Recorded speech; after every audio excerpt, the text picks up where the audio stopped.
នេះអ្នកទាំងអស់គ្នាខ្ញុំឲ្យមើលវីដេអូអ៊ំនោះមួយអ៊ំដែលកំពុងតែសម្អាតអាងទឹកអ៊ំហ្នឹងពីទៅដើមមកគាត់ជាអ្នកបើកក្រែននៅអគារសំណង់ហើយគាត់ធ្វើការនៅអគារសំណង់ច្រើនកន្លែងហ្នឹងដល់គាត់បើកក្រែននៅចុងក្រោយនៅអគាររយ៉ាល់ទូកុងនេះដែលគាត់កំពុងធ្វើហ្នឹងពេលអគារហ្នឹងហើយគាត់អត់បានទៅធ្វើការនេះថ្មីទេខាងក្រុមហ៊ុនតម្រូវឲ្យគាត់នៅជួយក្រុមហ៊ុនឥឡូវគាត់នៅជួយក្រុមហ៊ុនហើយខាងក្រុមហ៊ុនតម្រូវឲ្យគាត់នៅធ្វើការនៅក្រុមហ៊ុនឥឡូវគាត់មកខាងប្រមាណអាងទឹកចង់ប្រាប់អូនថាគាត់ជាមនុស្សម្នាក់ដែលអត់ប្រកាន់ការងារហើយឃើញគាត់មកសម្អាតអាងទឹកចឹងទៅថាគាត់ក្រ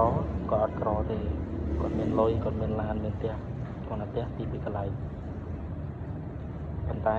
អ្វីដែលគាត់ធ្វើគឺធ្វើដើម្បីសុខភាពពួកគាត់គិតថាបើគាត់អស់ការងារធ្វើគាត់ទៅដេកចាយលុយនៅផ្ទះក៏បានដែរប៉ុន្តែពេលគាត់នៅផ្ទះគាត់ស្មុគស្មាញនៅផ្ទះគាត់ឈឺនៅផ្ទះវាអត់ដូចយើងមកធ្វើការអញ្ចឹងតែគាត់ធ្វើការអញ្ចឹងមិនមែនធ្វើដោយការងារអីបង្ខំគាត់ទេគាត់ធ្វើដើម្បីស្រឡាញ់សុខភាពរបស់គាត់ធ្វើដើម្បីបង្ហាត់សុខភាពរបស់គាត់ទេហើយគាត់ជាមនុស្សដែលអត់ប្រកាន់ការងារអត់ប្រកាន់ទេស្អីគាត់ធ្វើដែរកាលគាត់នៅបើកការ៉ែនខាងគ្រឿងសំណង់ប្រាក់ខែគាត់1000ជាងរហូតគាត់មកធ្វើការនៅអូតែលនៅអាផាតមិនខុនដូនេះប្រាក់ខែរបស់គាត់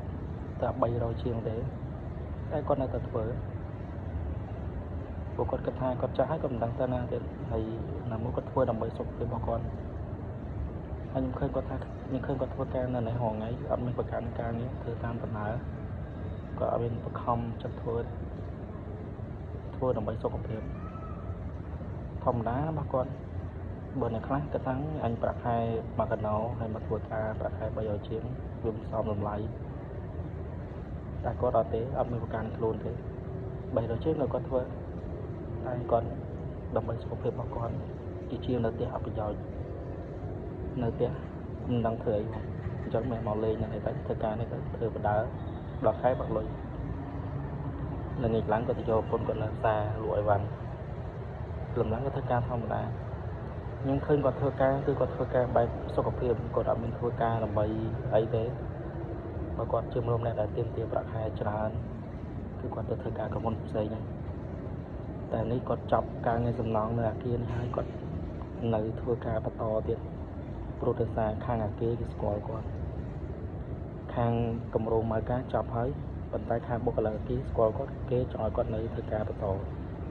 ទាំងប្រាក់ខែ300ជាងតែគាត់គិតថាគាត់មិនដឹងទៅណានៅមួយអគារគាត់ធ្វើការហ្នឹងហើយកន្លែងគាត់នៅផ្ទះរបស់គាត់នៅក្បែរគ្នាអញ្ចឹងគាត់មិនដឹងទៅណាមិនធ្វើហ្នឹងទៅហើយនៅមួយគាត់ចាស់ហើយគាត់មិនដឹងទៅណាទៀតមិនធ្វើនៅនេះធ្វើលេងនេះដល់ខែបាក់លុយចូលម៉ោង7ចេញម៉ោង4ខ្ញុំឃើញគាត់ធ្វើការដើម្បីតែសុខភាពគាត់មិនមែនធ្វើការដើម្បីលុយខ្ញុំឃើញគាត់ព្រោះលុយគាត់អត់មានខ្វះទេផ្ទះពីកន្លែងមានលុយចំណូលចូលជាប្រចាំថ្ងៃហើយនេះប្រាក់ខែរបស់គាត់ធ្វើការនៅខុនដូនេះផ្សេងអញ្ចឹងខ្ញុំគិតថាគាត់ជាគំរូល្អមួយធ្វើការដើម្បីសុខភាព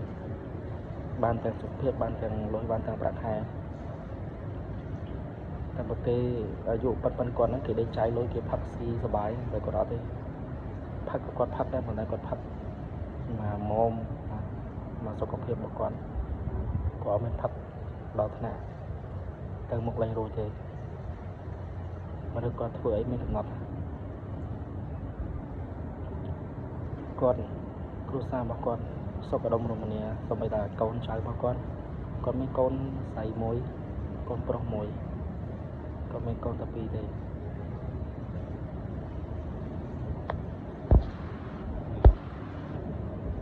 ធ្វើការដើម្បីសុខភាពបានទាំងសុខភាពបានទាំងលុយ